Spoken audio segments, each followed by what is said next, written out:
Bonjour à toutes et à tous, bienvenue sur Misscom. Est-ce que, comme la plupart des membres du Marketing Lab, qui est le groupe sur lequel je vous invite sur Facebook, vous vous demandez si les communautés, c'est toujours quelque chose d'intéressant, d'utile à votre communication? Est-ce que vous devez véritablement créer une communauté? C'est le sujet de la semaine et c'est bien évidemment la réponse à laquelle je réponds aujourd'hui. Et nous verrons dans la prochaine vidéo de jeudi, comment avoir une communauté engagée, ce qui vous donne un tout petit peu déjà la réponse à cette question. Il n'empêche que on va rentrer dans le détail aujourd'hui, mais avant tout, salut à tous, pour ceux qui me découvriront dans cette vidéo, je suis Claire Négrier, aka Misscom. Depuis 2018, on se retrouve en direct pour des vidéos sur le marketing, la communication, le fait de pouvoir vous initier aux bonnes pratiques, parce que j'ai toujours eu cette rage quand je vois les petites entreprises qui communiquent mal, parce que ça peut faire tellement de mal à leur business. Et puis oui, aussi depuis 2012, moi j'accompagne mes clients dans leur communication et leur marketing, de la stratégie à la création des outils, en passant par le branding et en finissant par la formation pour être en autonomie sur une bonne communication. Cette semaine donc, le sujet est remonté donc de mon groupe et on vient parler communauté. Est-ce que avoir une communauté, c'est quelque chose d'essentiel pour n'importe qui aujourd'hui? On va répondre à la question et donc on ira un peu plus loin jeudi par rapport à l'engagement. Déjà, premier point et premier rappel, on arrête les injonctions. Les injonctions ne sont pas quelque chose qu'il faut suivre. Ça ne fait que vous épuiser.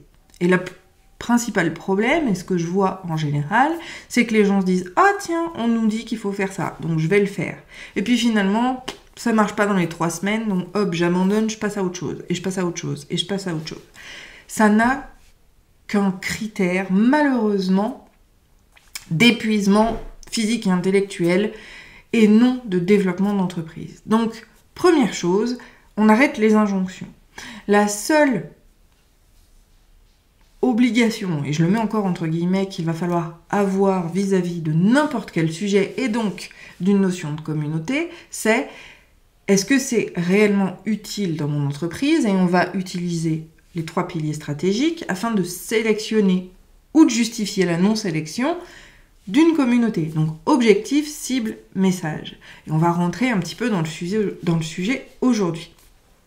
Déjà, il faut comprendre que la notion de communauté nécessite un engagement de votre part. Il faut avoir le temps pour pouvoir l'animer.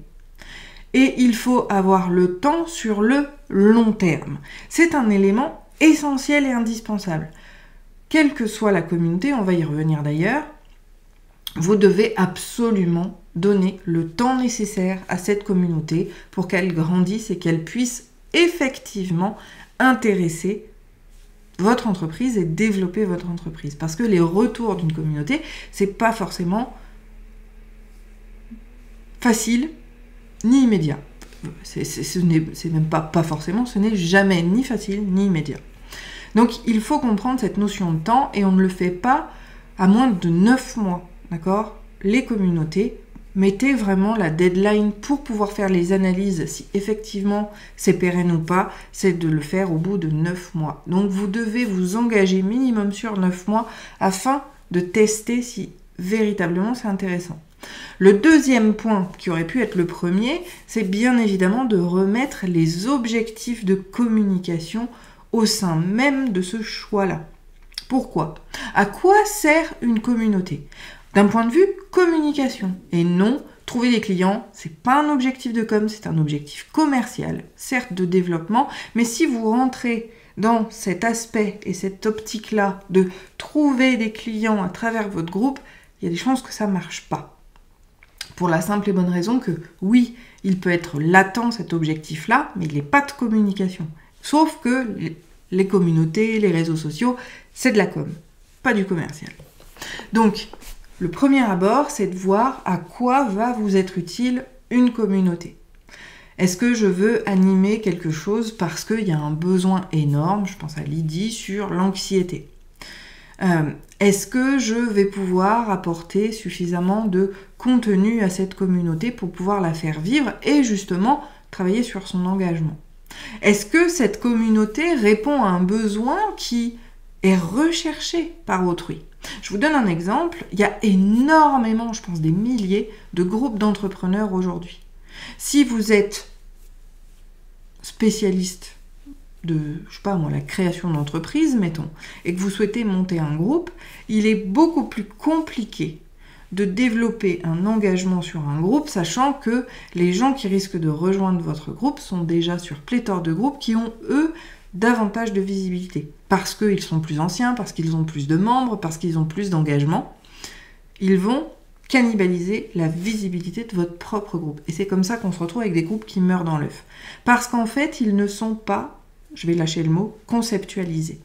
Il est important, pour développer une communauté, d'en trouver un aspect unique, qui va vous ressembler, qui va être vous, et qui va avoir un concept, je dirais, un petit peu particulier pour justement se différencier des autres groupes.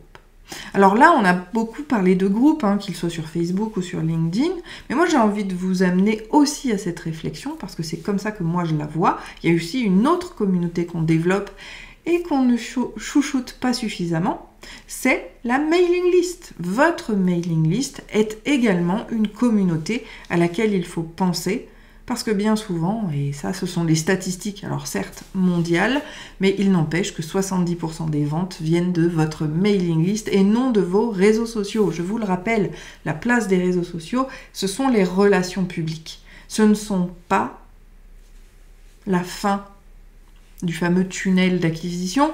Moi je l'appelle plutôt le tunnel de confiance. C'est par là que les gens risquent de vous découvrir et vont chercher à découvrir votre personnalité, qui vous faites, comment vous faites les choses.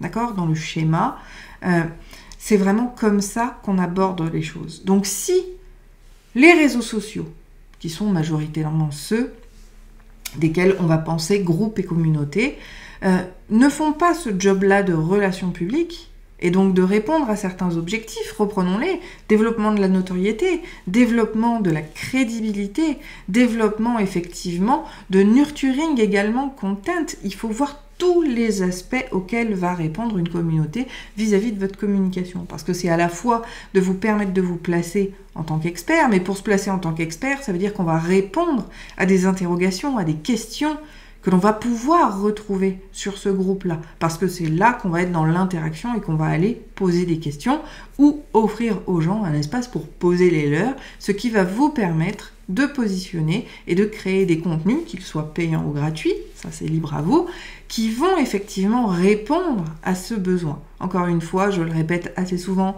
et c'est mon mot depuis 2 ans, on a cet effet de synergie, d'accord? Une action de communication n'est pas là pour un seul objectif. Il va répondre à plein d'objectifs différents. Donc je reprends un groupe Facebook sur lequel on va récupérer des questions d'internautes et de potentiels clients, même si cette notion de clientèle ne rentre pas en ligne de compte dans votre communication, rappelons-le, eh bien, va vous permettre d'identifier des questions qui vont vous permettre de créer, mettons, des articles de blog, peut-être également un opt-in, donc un cadeau en échange de l'email, enfin, un document en échange d'email, une ressource, c'est plus juste, en échange d'un email qui va vous amener effectivement à être présent dans une zone plus intime des gens qui s'appelle leur boîte mail. Il n'empêche que même ces boîtes mail sont une communauté à part entière et il faut pouvoir les animer. Il faut pouvoir vous positionner en tant qu'expert et ce n'est pas ni en faisant de la pub pour dire achète mon produit, ni effectivement en étant dans la douleur parce que c'est quelque chose qui est trop difficile pour vous. Donc pour animer et pour choisir si une communauté est importante et intéressante pour votre entreprise, eh bien il va falloir faire ce chemin stratégique pour voir ce qui vous êtes capable de gérer les choses et si ça va pouvoir répondre à des besoins pour votre communication. Encore une fois, est-ce que ça vous permet de vous placer comme expert? Est-ce que ça vous permet de répondre aux besoins? Est-ce que ça vous permet de récupérer des informations vous permettant encore une fois de créer des contenus, parce que ces contenus-là, vous allez pouvoir les partager, ce qui va nourrir votre crédibilité, ce qui va développer votre référencement sur Internet. Encore une fois, une action à pléthore de réactions. Une communauté, oui, est aujourd'hui, je dirais, indispensable.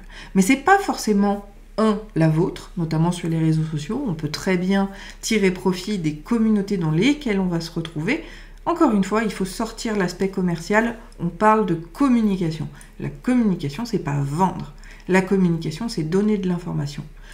Il est ultra important de garder cela en tête. Deuxième point, c'est est-ce que ça peut nourrir mon entreprise ?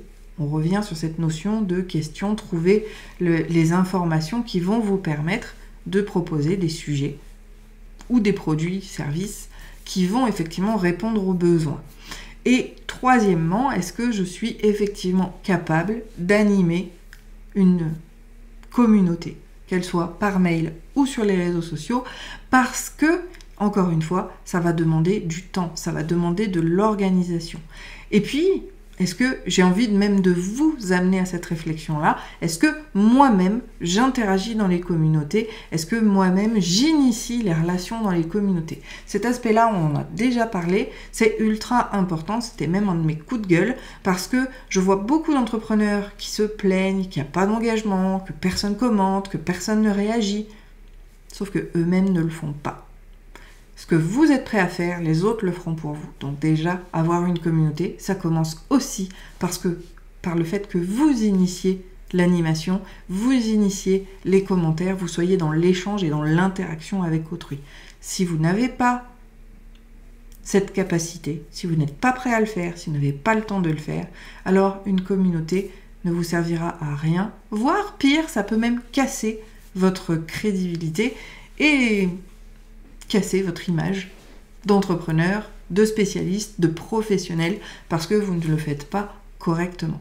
Donc, pensez toujours à remettre la stratégie au cœur même de votre réflexion, à savoir si une communauté peut être bon pour votre entreprise ou pas. Dans l'absolu, oui. Être dans des communautés et avoir sa communauté, ne serait-ce que par email, c'est le seul moyen de développer la confiance que les gens vont avoir en vous, en vos compétences, en votre expertise, et in fine, vous appeler le jour où ils ont besoin de vous. Donc, la réponse est oui, mais... Sur ce, je vous invite à poser toutes vos questions en commentaire de cette vidéo. On se retrouve jeudi donc pour la suite, puisqu'on verra comment avoir une communauté engagée. Si vous n'êtes pas sur le direct et si vous êtes en replay au-delà du 14 mars, donc la suite le 16, vous aurez l'image de la vidéo ici pour voir la suite. Sur ce, je vous souhaite une très bonne journée, un très bon appétit. On se retrouve jeudi. Ciao!